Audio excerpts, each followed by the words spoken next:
Nos sages disent Sha'alou la hukma. Ils ont demandé à la sagesse. Hotima ansha. Si quelqu'un a fauté devant Hachem, quelle est sa punition? Amra lahem, elle leur a dit Hataim tirdof ra'a. Hataim, cela veut dire les fauteurs, les pécheurs. Tirdof ra'a. Ra'a, c'est le malheur. Le malheur les poursuivra. C'est ce que nous voyons d'ailleurs. Qu'un fauteur qui n'a pas fait teshuva, il subit beaucoup de problèmes, des contraintes. Ils ont demandé à la prophétie. Ils ont dit on va essayer avec la sagesse. La sagesse est implacable. Mais quand même elle est sage. Parce qu'elle a dit il peut être pardonné par les issourines, par les souffrances.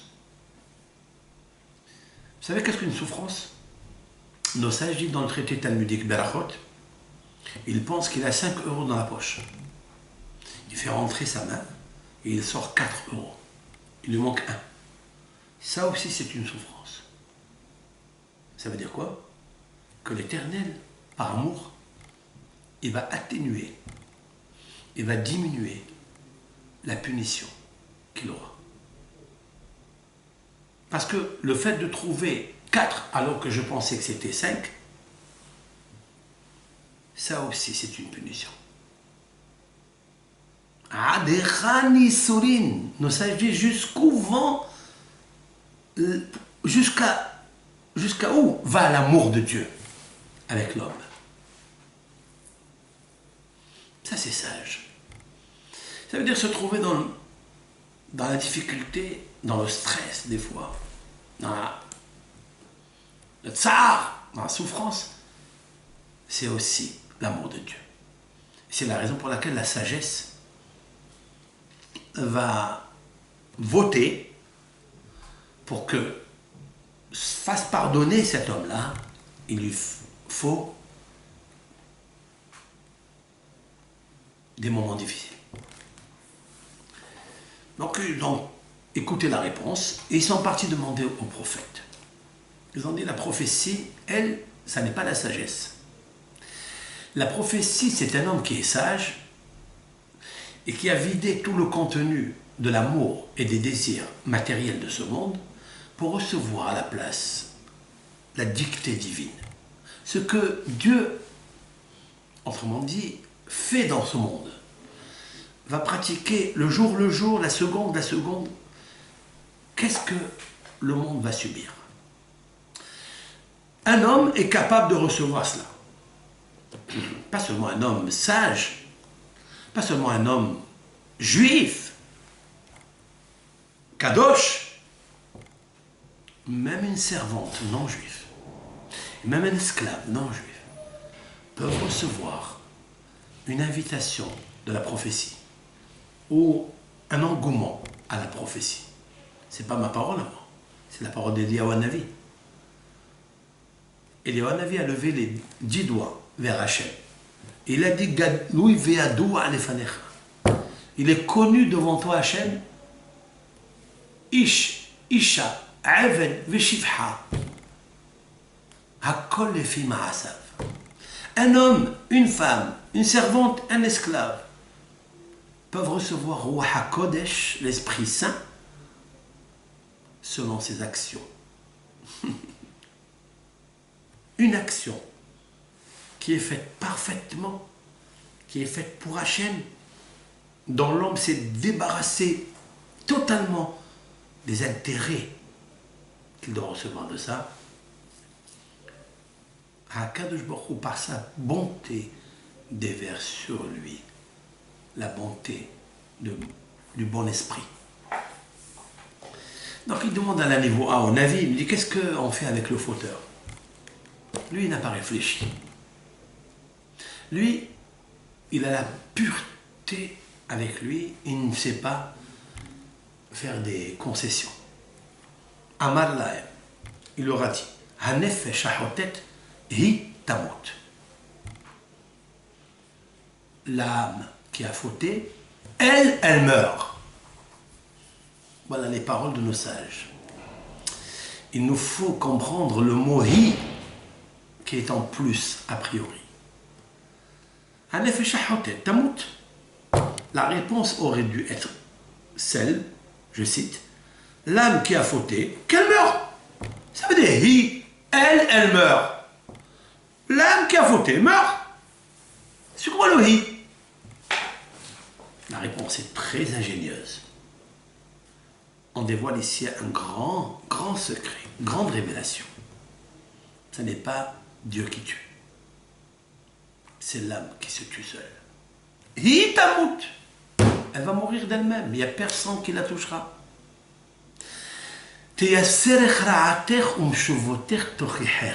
J'explique, c'est une parole des prophètes, Ishaïa. Ra'ater, ton malheur, c'est lui qui te fait châtier, qui te fait souffrir. La faute que tu as faite, la bassesse de tes actions, c'est eux qui te font souffrir. Il y a une des conditions dans la teshuva, c'est le remords. Qu'est-ce que le remords?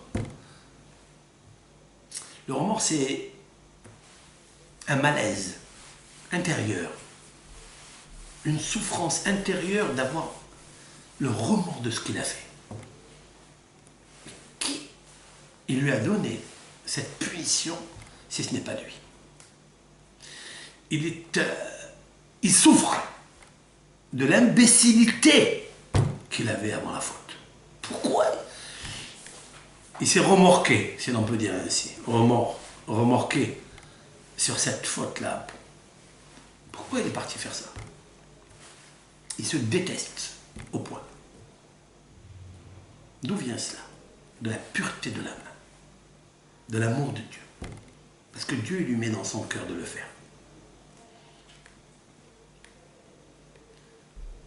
On n'a pas besoin que quelqu'un te frappe.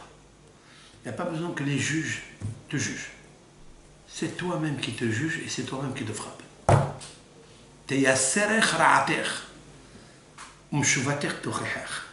Le reproche va se faire de lui-même. C'est ça que la prophétie, qui est d'une sagesse tellement grande aussi, l'âme qui a fauté, d'elle-même elle va mourir, elle-même elle va se juger, parce qu'il ne pourra plus supporter ce monde. C'est ce qui explique plusieurs attentats du suicide. D'où vient le suicide? Il a tellement un remords. Il n'y a personne qui lui parle, personne qui lui dit quoi que ce soit. Mais il est tellement intelligent, il a tellement compris l'éloignement de Dieu, il a tellement compris l'imbécilité de sa bassesse, de ses actions. Il est tellement dans le piège du virus spirituel, parce qu'il est indifférent, qu'il s'autodestruit. Hitamut. Voilà ce que propose la prophétie. Maintenant, Sha'alou la Torah. Ils ont demandé à la Torah, quelle est la punition du fauteur? Amra lahem. Yavi Hacham vit Kaperlo. La Torah, elle n'est pas seulement sage, elle n'est pas seulement une prophétie, elle est plus que ça. Elle est la miséricorde. Elle est celle qui appartient à Hachem, une émanation de Dieu. Elle n'est pas encore Dieu, mais elle est une émanation de Dieu, si l'on peut dire ainsi. Elle a dit, il amène un sacrifice, c'est-à-dire, on ne le tue pas, il ne doit pas se morfondre, il ne doit pas souffrir, il ne doit pas se suicider, il ne doit pas souffrir. À sa place, il va la remplacer avec un corban, un sacrifice, un animal. il l'amène au Beth Amikdash. Et il est pardonné. Ça veut dire quoi? Ça veut dire qu'il n'y a pas Teshuvah? Non, il n'y a pas Teshuvah. Pour la Torah, c'est pas cela. Comment expliquer qu'un animal va remplacer la mort que propose la prophétie? Les souffrances et les maladies que propose la sagesse, avec un simple animal qu'on rapproche au Beth Amikdash, qu'on sacrifie pour lui, il est pardonné? Oui. Pourquoi? La philosophie, je vais être cartésien pour cette fois-ci. En fait, qu'est-ce qu'il a fait à Kadosh Baruch Hu? Il m'a mis un lion, il m'a mis un tigre à l'intérieur de moi. Comment je peux me battre contre un lion? Un lion qui a 7 noms, moi j'en ai qu'un, un seul. Il en a 7, multiplié avec des milliards de facettes, avec des milliards de ruses. Comme il a dit le Messilat Yesharim, le sentier de la rectitude, Rabbi Moshe Chaim Lotzato, dans son livre lumineux, Messilat Yesharim, qui milchemet hateva milchama kasha meod. La lutte contre sa propre nature est une lutte, une guerre très difficile. Qui a Yetzer Hara melumad ba'armimut. Ish milchamahu. Car le Yetzer Hara est un homme de guerre. Expérimenté dans la ruse. Combien il nous propose des choses, et différemment chaque jour. Comme disent nos sages dans le traité talmudique, Berachot, Yetzro shel Adam, le mauvais penchant de l'homme, mitgaber ou mithadesh alav yom yom. Loulé Hashem ozro, lo yachol lo. Le Yetzer Hara de l'homme, chacun il en a pour son compte. Chacun est son Gilgoul. Il veut réparer ce que jadis il a fait. Le Yetzer Hara, il se renforce sur l'homme. Il se renouvelle sur l'homme. Même quand tu le gagnes une fois, il te gagne 100 fois. Même si tu le gagnes 100 fois, il reviendra 101 fois. Il se renouvelle. C'est-à-dire un jour, il te montre une chose, un jour, une autre. Un jour, il vient avec fais Avodah Zarah, va faire Averava. Et tu l'as fait. Il vient Kippour, tu fais Teshuvah. Il te propose encore faire l'Averava, tu ne la fais plus. Ok? Mais après, il vient et te dit, écoute, faire une mitzvah, même si tu éclabousses l'autre. Tu vas faire une mitzvah, les Shem, Shamaïm, pour Dieu. Je veux me battre pour la gloire de Dieu en salissant et en humiliant ton prochain qui est à côté de toi. Combien on ne fait pas attention à celui qui est à côté de moi? Peu importe. Si indirectement tu lui as froissé son cœur et que la nuit il ne dort pas, toi tu le sais toi? Que tous les ennuis et insomnies qu'il a ton prochain, peut-être c'est à cause de toi. Tu le sais toi? Tu le sais. Combien il fallait faire tes choix sur ça? Peu importe, tu es complètement différent. Qui t'a provoqué ça? Yetzer Hara. Le Yetzer Hara est behadesh, bechol yom, chaque jour. Ça, on l'a vu d'ailleurs dans la Torah. Dans la Torah, on a vu que la femme de Potiphar, Zélecha, s'appelait Zélecha, Zarin, Lamed, Yud, Chaf, Aleph. Valeur numérique Zona, prostituée. Elle voulait commercer avec Yosef.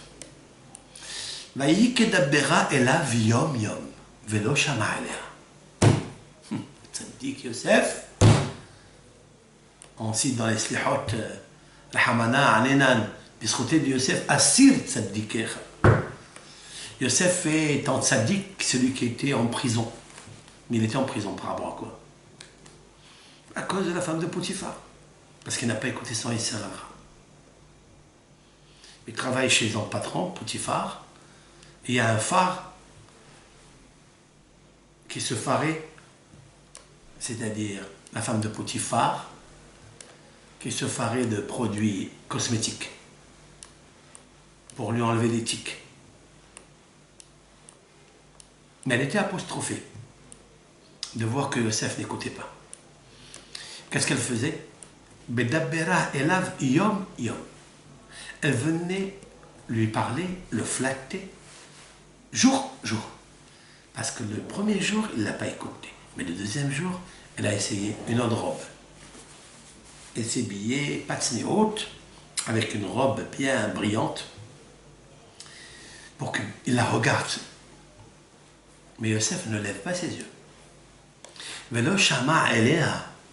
Il ne prêtait pas attention à elle. Velo shama, ça veut dire il n'a pas écouté ce qu'elle disait.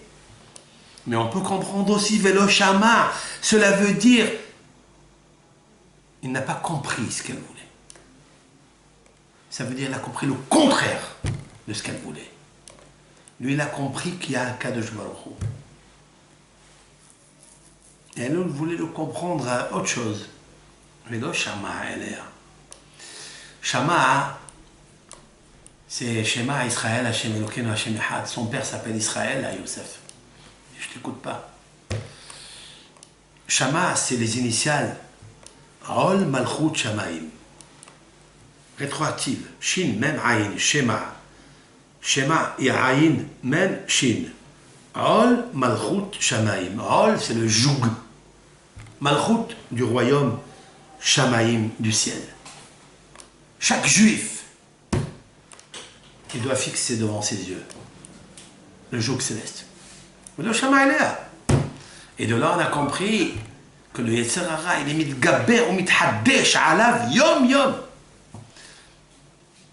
Il se renouvelle tous les jours, chaque jour avec une nouvelle astuce, avec une nouvelle recette, avec une nouvelle proposition.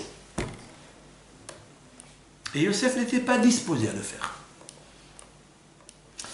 Donc, Akadosh Baruch Hu, il a créé un animal à l'intérieur de moi, oui. Mais cet animal, c'est lui qui paiera. Cet animal va se transformer en vrai animal qui était destiné, depuis la création du monde, qu'il a accepté à être sacrifié, parce que Dieu il a mis la recette de la Teshuvah avant la faute et avant le monde, que lorsqu'il faudra, il apportera un korban pour la Torah. Mais ça veut dire quoi? Ça veut dire que lui, il fait rien? Non, il fait rien. Juste de payer le prix d'un animal. Il faut qu'il... Même la Torah, elle ne peut pas le dispenser de tout et gratuitement. Il faut payer quelque chose. Il paye un animal. Correspondant à l'animal qu'il possède ici. Celui qui le rend bestial. Qui lui a enlevé son intelligence. Parce que Dieu, il a créé comme ça. Maintenant, on propose à Kadosh Baruch Hu, on lui demande, toi, Kadosh Baruch Hu, le fauteur, qu'est-ce qu'il fait? Alors il a dit, c'est Teshuvah, il fait Teshuvah et on lui pardonne. D'où on le sait ça, que la Teshuvah, seulement la Teshuvah, sans mourir, sans souffrir, Rabotaï, sans mourir et sans souffrir, sans tomber malade et sans perdre ton argent, sa parnassa, sans perdre, sans zivouk, sans perdre rien du tout. Même pas un korban. David Amelech, Alav Shalom dans les Tehillim, il est marqué Tov et Yachar Adonai. L'Éternel est bon et il est droit. Alken, c'est pourquoi Yoreh Hataim Baddarech. L'Éternel va préparer au fauteur, pas la mort, pas la souffrance, pas le korban, derech ha-teshuvah. La lumière dans le sentier de la teshuvah. Mais il faut que tu sois dans le sentier de la teshuvah. Akadosh Baruch Hu, il est bon et il est droit. Voilà, c'est ce qu'il faut retenir. D'ailleurs, Rabbeinu Yonah Girondi, dans ce même livre de Sha'arei Teshuvah, il a apporté ça. Velimeda veizheram, Akadosh Baruch Hu leur a enseigné par les prophètes, même s'ils fautent, après leur avoir donné le bien et la droiture. Pourquoi? Ki hu yada Isram. Parce que lui seul, Akadosh Baruch Hu, connaît le mauvais penchant qu'il est mauvais.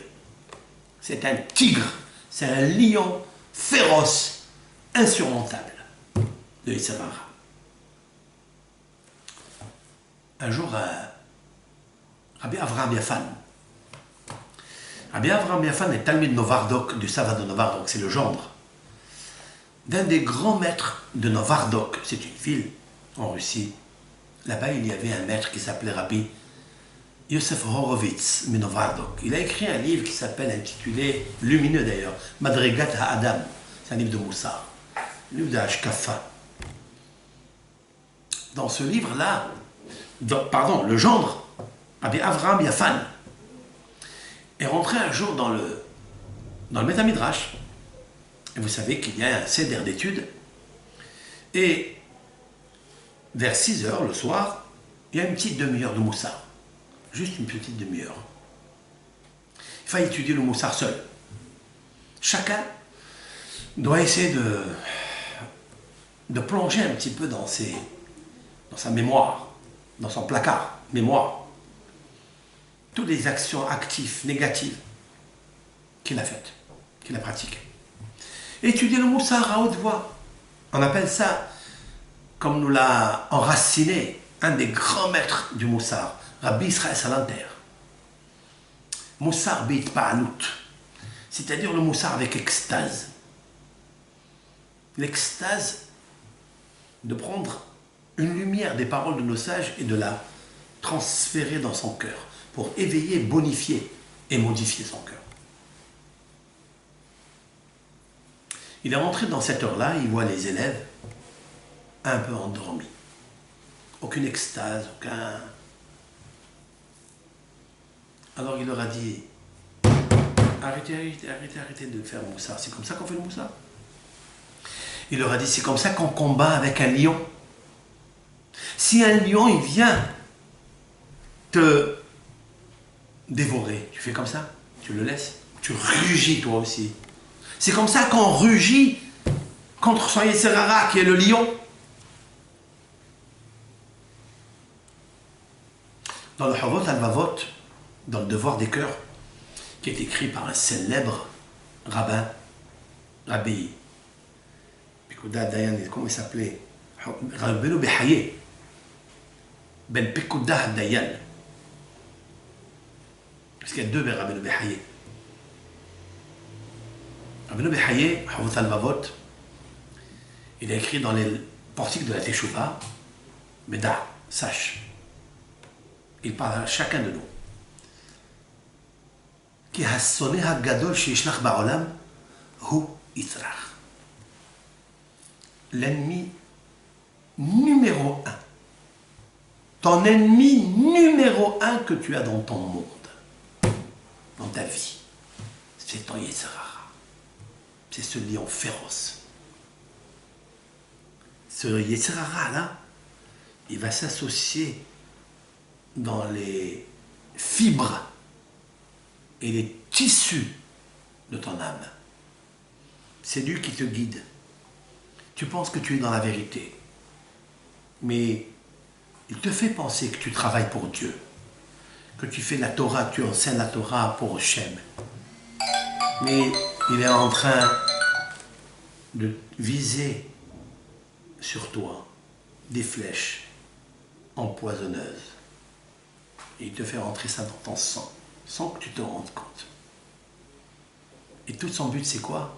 C'est de te déraciner dans ce monde et dans notre monde. Que tu mérites ni celui-ci ni l'autre. Behetzotav hamemitim, avec ses flèches qui tuent. Voici ce que c'est les Yetzer Hara. Il fallait que fasse tchouva, ça c'est obligé de faire tchouva. Mais ne fais pas tchouva seulement sur les averot. Maïmonide, Harambam, dans les Chot Teshuvah, il dit ne pense pas. D'ailleurs, Rabbeinu Yona aussi, il a dit ça. Ne pense pas qu'il faille faire Teshuvah uniquement sur les averot qui découlent des lois négatives. Tu as mangé pas cachère, tu as fait l'idolâtrie, tu as pratiqué les 39 travaux de Shabbat, tu préserves. Failli faire teshuva. La teshuva est acceptée de toute façon. Mais Azat Hashem il barach. Hashem il a ordonné de faire la teshuva. C'est une mitzvah positive. C'est-à-dire que tu fais teshuva, il te compte comme une mitzvah positive que tu as un sachar ba'olam haba comme que tu as mis tes filines. Pareil. Ne fais pas teshuva que sur cela. Il va falloir faire teshuva dit Maïmonide afilo b'mitzvot assez. Même dans les mitzvot positives que tu fais, il faut faire teshuva. Tu les fais bien. Tu les fais à 100%. Tu les fais avec amour. Tu le fais avec nonchalance. Tu le fais endormi. Tu le fais rapidement, empressé. Sur ça aussi, il faut faire teshuva. Et ça, c'est plus grand que l'ota'asé. Pourquoi? D'après ce que je vous ai expliqué, au nom de Nahmanide, le fondement de la mitzvah positive, c'est l'amour. Si tu fais une mitzvah sans amour, tu as perdu la lumière de la mitzvah. Donc, qui dit lumière, qui dit la sainteté de la mitzvah. C'est pour ça que des fois, tu n'as pas envie de faire la mitzvah. Parce que tu ressens rien. Parce qu'elle n'a pas jailli, cette lumière de Kedusha, dans les fibres de ton âme. Et pourquoi? Parce que là-bas est posé le territoire du Yetzer Hara. Comment faire? Mais Akadosh Baruch Hu, il est bon. Tov Yachar Hashem. Il sait que ce lion-là, ça sera très difficile de le gagner. Alors c'est pourquoi il t'a préparé le chemin de la tchouva, même avant que tu naisses, même avant que tu viennes dans ce monde. Parce qu'il est Rav Hesed. Il est la source de la charité. Parce que, en fait, pourquoi il a créé ce monde? Pourquoi il m'a créé? Pour que je puisse étudier la Torah. Que je puisse l'écouter et l'écouter, les shmoa abekolo, la asot kol mitzvotav. De faire ces mitzvot, Am Israël a eu un patrimoine. Et il est difficile d'acquérir ce patrimoine. Je vous ai cité dans un des cours que Rabbi Yohanan, dans le traité Berachot, page 5a, au nom de Rabbi Shimon Bar Yochai, de mémoire bénie, son mérite se déverse sur le monde. Il a dit Shlosha matanot natan hakadosh baruch hu l'Israël. L'Éternel a donné 3 cadeaux à Israël. Torah, Eretz Israël, Olam Haba. La Torah. La terre d'Israël et le monde de l'au-delà. Tehiyat Amitim. La résurrection des morts. Mais Kula lo netanan ela al yedei sorin. Mais ces cadeaux, on les acquiert uniquement avec la souffrance. Et la souffrance vient par les épreuves. Et les épreuves sont innombrables, sont incomptables. Toute ta vie, c'est des épreuves. Chacun reçoit son lot, son quota d'épreuves. Tu devras surmonter toutes les épreuves. Et pour surmonter les épreuves, il faut monter sur, grâce à la lumière de la mitzvah. Et surtout, la mitzvah de la teshuva. Si tu fais une teshuva sincère, elle est venue avant la création du monde, avant la faute. Pour nous dire que même si tu fais la faute et tu perds le libre arbitre, quand même, tu dois faire teshuva. Pas seulement tu dois aimer. Et elle est comptée comme une grande récompense. Et tu as un salaire pour ça. Akadosh Baruch Hu paiera l'homme au même titre qu'il le paye pour mettre les tefilines, pour faire la tzedaka, pour aider la veuve, pour aider les Bnei Torah à étudier la Torah, s'il a les moyens, bien sûr. Akadosh Baruch Hu, il le paiera par la teshuva qu'il fera. Mais la teshuva, elle a un degré, qu'il est chol teshuva timsa sliha, comme a dit Rabbi Neuna dans son 2e chapitre du portique de la teshuva. Car à tout teshuva, tu trouveras un pardon, mais la purité, la purification intime, sublime, absolue de l'âme ne s'acquiert qu'après avoir bonifié son âme. Ça dépend de ton émetteur. C'est toi qui le choisis, c'est toi qui le prépares. Si tu veux capter la lumière de Dieu, le salut de Dieu, la Yeshua, la Bracha, la Hatzlaha, Melech HaMashiach, ça dépendra de ça, de toi. Alors c'est ça que Akadosh Baruch Hu, il a dit. Il a dit, Akadosh Baruch Hu, c'est moi qui l'ai créé l'homme. Je veux pas qu'il meure. Je veux même pas qu'il souffre. Je veux même pas qu'il me donne la tzedaka. Je veux rien. Je veux qu'il revienne à moi. Tout simplement. Pour revenir à moi, il faut le psaume 130. Mima'amakim keraticha Adonai, Adonai shima berkoli. Il faille descendre dans les profondeurs de ton âme et aller chercher la première virginité avant la faute. Va chercher le Mazal Betula. Avant la faute, avant la première faute que tu as pratiquée. Celle-là, il faille descendre, tu as la possibilité. Hachem, il te donne la lumière pour cela. L'esprit. L'esprit, c'est la yashrut, la droiture. Parce que l'esprit est bon, qui vient d'un bon et d'un droit, qui est à Kadosh Baruch Hu. Et de droit, tu as le devoir de le faire. Tu peux. Yeratzon, que Akadosh Baruch Hu nous donne la possibilité de comprendre la possibilité que tu puisses réparer. Parce que le problème, c'est de réparer. Et pour ça, il faille avoir la possibilité de comprendre cette possibilité. Pour ça, il faut Siyata Dishmaya. Il faut demander à Akadosh Baruch Hu de t'aider. Shuvu elai ve'ashuva alechem. Ani ledodi ve'dodi li. D'abord, ani ledodi. D'abord, il faille que je comprenne que j'aime Hachem.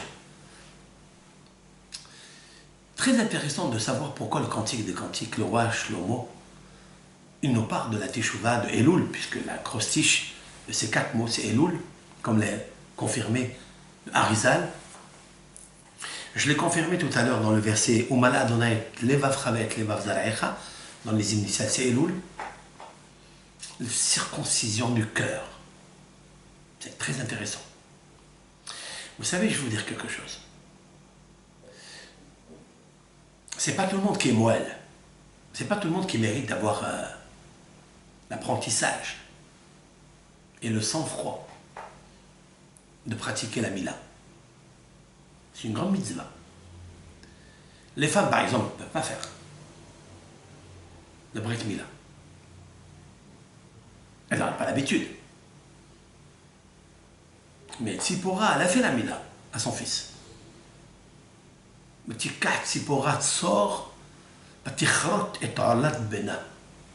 Et Tzipora, la femme de Moshe, a pris un silex, un Tzor, et elle a coupé l'excroissance de son fils. Il existe une notion de Mila dans la spiritualité. C'est de faire teshuva aux autres. Tu deviens un moël insoupçonné. Et même une femme, elle peut devenir un moël parce qu'elle va aider sa voisine, une amie, à faire teshuva. Autrement dit, à enlever le mal qu'il y a dans son cœur. Ou mal, Adonai et Levavra. L'Éternel devient le moël, le plus grand moël quand il enlève les croissances de ton cœur. Si tu t'attaches à Hachem par la teshuva, ta lumière peut éclairer les autres pour faire teshuva. Donc tu deviens leur propre moël. Ça peut être un homme, ça peut être une femme. Vous les femmes, vous pouvez aussi.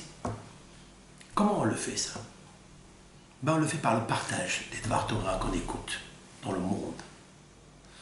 Lorsque je viens, j'écoute un cours. Je l'ai compris. Ça m'a réveillé quelque chose en moi. Ça m'a enlevé une charge d'impureté, un virus spirituel qui est en moi. Pourquoi je ne dois pas le faire pour les autres? Vous pouvez aider un autre juste en cliquant sur un bouton. Ça va ailleurs. Personne ne l'écoute. Dans le quatre coins du monde, elle peut écouter. Tiens, grâce à ce lien-là, à ce partage, j'ai du jeu et du lien. Même si je ne m'appelle pas Julien. Parce que Akadosh Baruch Hu, il a mis du jeu d'amour, du jeu d'électricité, de courant. Il nous faut juste être branché pour avoir le lien avec Akadosh Baruch Hu. Une personne à qui, grâce à vous, vous avez partagé un Dvar Torah, on ne peut pas imaginer le mérite incommensurable que Akadosh Baruch Hu il vous réserve dans ce monde, à plus forte raison dans notre monde. Et surtout le mois de Elul. Et Ratson, que Akadosh Baruch Hu, il nous aide à faire une vraie teshuva, sincère, pour éclairer les autres, pour aider les autres à circoncire l'escroissance de leur cœur. Alors, toi, ta descendance bénéficiera de tous les saluts, de toutes les protections, de tous les espoirs que chacun attend. Zchut HaTorah, Zchut Moshe Rabbeinu ala Bashar, Adon HaNevi'im, qui nous a permis de connaître toutes ces leçons, qu'elles puissent rejaillir sur le monde, et que toutes les nations comprennent qu'il existe un seul et unique Dieu, qu'il faille récuser la Avodah Zarah, l'idolâtrie. Ça veut dire un dualisme, une association d'autres déesses qui n'existent pas, que tu ne connais pas, qui t'ont jamais parlé, qui t'ont jamais sauvé. C'est la raison pour laquelle peut-être que Maïmonide a placé dans son premier livre Mishneh Torah, le classique de Maïmonide, Yad HaZaka, il a placé les lois relatives à la Teshuvah après les lois relatives à l'interdiction de l'idolâtrie. Parce qu'il nous faut nous séparer de cette idolâtrie pour connaître Dieu et faire Teshuvah. Merci à tout le monde qui écoute ce shiur. Partagez ces shiurim. Toda Rabba. Kol Tov Lachem.